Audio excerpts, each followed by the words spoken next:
Imagine being a gay man and finding yourself in a position in the Labour Party where you were more than happy to allow the next terrorist attack on your community because you wouldn't want to admit that maybe you're wrong about the perpetrator. So they're blaming hate, they're blaming reform, they're blaming GB News, that's you, Paul, and they're not blaming the terrorist bloke what done it.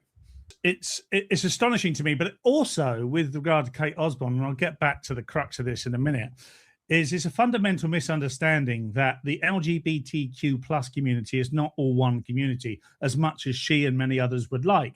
Many gay men in particular have come to this point of view because they've been alienated by the Kate Osbornes of this world, alienated by being brought in to a group that they don't see themselves part of, and have very, very quickly identified that the people that are attacking because they fundamentally disagree with the West's view on sexuality, which is that there is freedom in sexuality.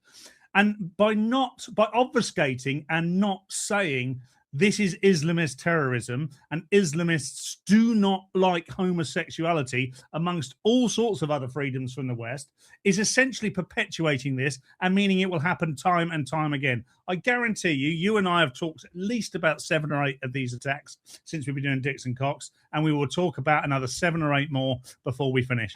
And I know that's astonishing, and I know under any other circumstances when a crime is being committed, the first thing you do is identify who the perpetrator is, maybe height, skin color, race, whatever, ideological background, religion, etc. All these things are incredibly important to help get into the mind of the criminal in order to prevent it. All the time, a politician or the police fail to mention who perpetrates the crime, the crime carries. Imagine if you were a burglar and they denied that it's people breaking into. Well, they're not really breaking into houses. The houses are to blame here because they're allowing them in. You just think, oh, that's great. I'm just going, easy pickings, and just do it every week in, week out, because they're never going to call it out.